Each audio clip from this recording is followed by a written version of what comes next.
যদি মসজিদে পরবর্তী প্রশ্ন হচ্ছে, যদি মসজিদে ঈদের সালাত আদায় করে তবে কি তাহিয়াতুল মসজিদ 2 রাকাত সালাত আদায় করতে হবে? প্রথমত তাহিয়াতুল মসজিদ পড়া অবশ্যই সুন্নাহ মুআক্কাদা, এটা কিন্তু ওয়াজিব নয়, ফরজ ওয়াজিব নয়, এটা মনে রাখতে হবে।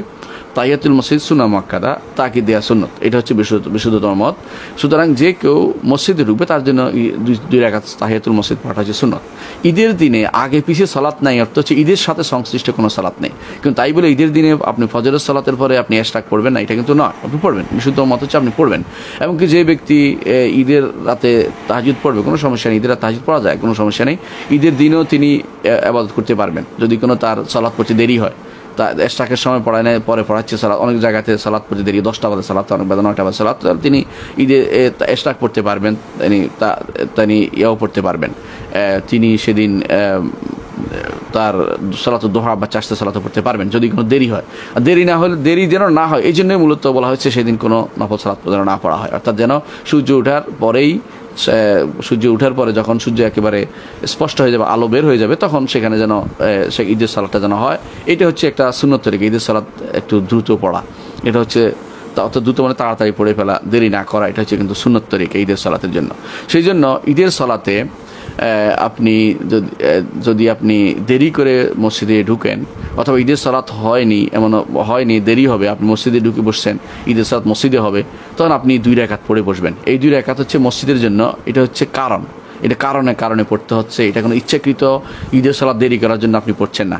এর জন্য সুতরাং বোঝা গেল যে ঈদের সালাত যদি মসজিদে হয়, আপনার জন্য 2 রাকাত তাহিয়াতুল মসজিদ পড়া আপনার জন্য সুন্নত থাকবে। আপনি সেখানে ঢুকে 2 রাকাত তাহিয়াতুল মসজিদ পড়বেন, তারপর বসবেন। এটা হচ্ছে ঈদের আগে কোনো নফল সালাতের জন্য না, এটা হচ্ছে ঈদের, এটা মসজিদে ঢুকার কারণে হচ্ছে। এবং যে কোনো জিনিস কারণে এটা কারণে থেকে যায়, এটাকে আবার আপনি টেনে নিয়ে এটা সাধারণ সুন্নতে বানিয়ে ফেলতে পারবেন। অর্থাৎ ঈদের যদি মাঠে হয় সেখানে আর 2 রাকাত সালাত নাই, মাঠে হলে আপনি সেখানে বসে যাবেন, এখন গিয়ে বসে যাবেন।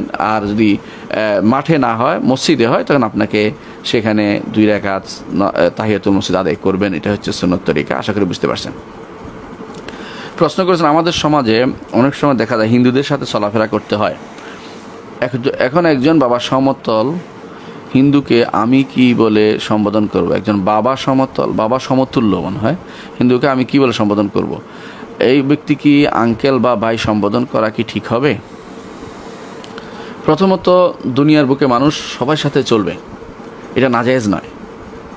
ব্যবসা বাণিজ্য, চলাফেরা, সামাজিক কর্মকাণ্ডে চলতে কোনো নাজায়েজ নয়। রাসূলুল্লাহ সাল্লাল্লাহু আলাইহি ওয়াসাল্লামের যুগে ইহুদিরা রাসূলুল্লাহ সাল্লাল্লাহু আলাইহি ওয়াসাল্লামের সাথে বিভিন্ন সময় আসতেন, কথা বলতেন, এবং ইহুদি সন্তান রাসূলুল্লাহ সাল্লাল্লাহু আলাইহি ওয়াসাল্লামের বাড়িতে সেবাও করতে রাসূলের।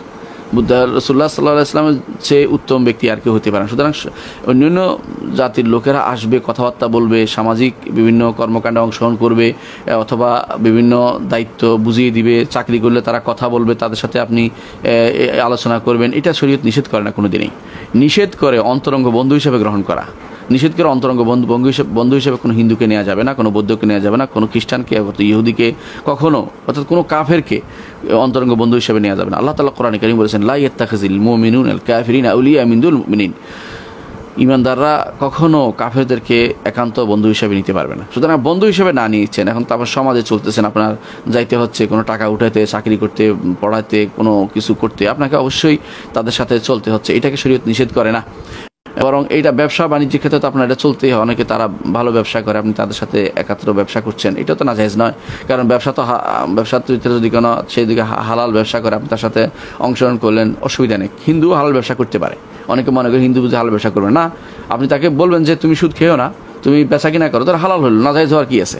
হিন্দু ব্যবসা করতে পারে। রাসূলুল্লাহ সাল্লাল্লাহু আলাইহি ওয়াসাল্লামের যুগে সাহাবায়ে কেরাম ইহুদিদের সাথে ব্যবসা করতেন, এর নাজায়েজ কোনোদিন বলা হয়নি। আমাদের সমাজে অনেকেই, কেউ ইহুদির সাথে বসে দেখলে তার বিরুদ্ধে লেগে যায়, অনেকেই কোনো হিন্দুর সাথে বসে দেখলে তার বিরুদ্ধে লেগে যায়। এ কেন লেগেছে? তার তো এখানে প্রয়োজন থাকতেই পারে বসার। এটা কিন্তু এরকম নয়, অনেক সময় তাদের জন্য দাওয়াতের কাজও হতে পারে, তাদের সাথে বসে দাওয়াতও দিতে পারে। কিন্তু এই যে হিংসাত্মক কাজটা আমাদের জন্য যে একেবারে ঘৃণা করতেই হবে, সেটা হচ্ছে ওই সময় যদি কোনো যুদ্ধ হয়, যদি ওরা যদি কোনো আমাদের সাথে শত্রুতা পোষণ করতেই থাকে, তখন শুধুমাত্র, অর্থাৎ তারা যদি কোনো দেখেন যে তারা আপনার শত্রুতা করছে, তারা আপনার বিরুদ্ধে নামছে, তখন শুধুমাত্র তাদের সাথে আপনি সেরকম তাদেরকে সাইড দিবেন না, রাস্তার এক পাশ দিয়ে যেতে বাধ্য করবেন। এটা শরীয়ত বলেছে, এটা হলো যুদ্ধ জাতের। কিন্তু সাধারণ মানুষ যা, তাদের সাথে আচরণ করা যাবে না, তার স্বাভাবিক আচরণ করে যেতে হবে। সুতরাং আপনার বাবা সমতুল্য একজন হিন্দু, অর্থাৎ বাবা বয়সের বলতে চাচ্ছেন আপনি হয়তো, কারণ বাবা সমতুল্য হয় না, তো আপনি বুঝতে ওই বয়সের কোনো মানুষ যখন যাচ্ছে আপনাকে আঙ্কেল বললে কোনো গুণ হবে, চাচা বললেও কোনো গুণ হবে, কারণ এটা তো দুনিয়ার চাচা, এটা কোনো আপন চাচা বলা হচ্ছে না। অনুরূপভাবে আপনি যদি কোনো তাকে বলেন যে অমুক ভাই নাম হিসেবে বলেন, সেটা দিনী ভাই হিসেবে বললেন না, দুনিয়ার ভাই হিসেবে বলতে পারবেন। দুনিয়ার ভাইতে নাজায়েজ কিছু নেই, কারণ আল্লাহ তাআলা কোরআনে কারিমে কাফেরদের নবীদেরকে অমুকের ভাই বলেছেন, কাফেরদের ভাই বলেছেন, ওয়াজকুর আখা আদিন বলেছেন, আনদারা কাওমান বিল আহকাফ, এরকমভাবে তাদের গোত্রীয় ভাই, বংশীয় ভাই, অথবা তাদের দেশের ভাই, অথবা তাদের এরকম ভাই মানুষের কত রকমই হয়, সেইগুলি উদ্দেশ্য থাকতে পারে। যে অন্তরঙ্গ ভাই হিসেবে তাকে ডাকা যাবে না, মুসলিম ভাই হিসেবে তাকে ডাকা যাবে না, মুসলিমদের এই ডাকা যাবে না। তবে আপনি যেভাবে বলছেন সেভাবে তাদের অন্তরে আঘাত না দিয়ে তাদেরকে যদি কোনো আপনি আকৃষ্ট করতে পারেন দিনের দিকে সম্বোধনের মাধ্যমে, এই জাতীয় যে আমার বংশের মধ্যে অথবা আমার বাবার বয়সী হিসেবে তাকে আমি চাচার মতো চাচা ডাকি, নাজায়েজ হবে না, এটাতে গুনাহ হবে না। অনুরূপভাবে আপনি হয়তো আপনার বয়সের কাউকে আপনি ভাই হিসেবে ডাকলেন, এটা মুসলিম ভাই হিসেবে মনে থাকতে পারবে না যে এটা হচ্ছে এই জন্য যে এই বয়সে মানুষকে ডাকার জন্য এর চেয়ে উত্তম কোনো শব্দ নেই, তাহলে আপনি অবশ্যই তাকে ভাই হিসেবে বলতে পারবেন, কোনো সমস্যা নেই। তবে অন্তরে থাকতে হবে এটাই যে সে আমার মুসলিম যে ভাই যে ভাইয়ের হক পায় সেটা সে পাবে না।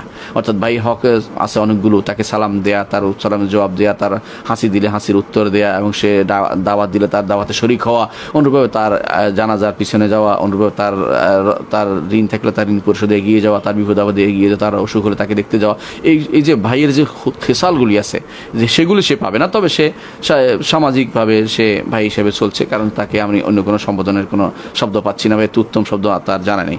আর যদি নাম জানা থাকে তাহলে যে দেশে নাম ধরে ডাকাটা দোষণীয় না, নাম ধরে ডাকবেন, অথবা অমুক ভাই বলবেন, যাতে করে তার নামের সাথে সম্পৃক্ত মুসলিম ভাই হিসেবে সম্পৃক্ত না হয়, মুসলিম ভাই হিসেবে গ্রহণ করা না হয়। আশা করি বিষয়টি বুঝতে পারছেন।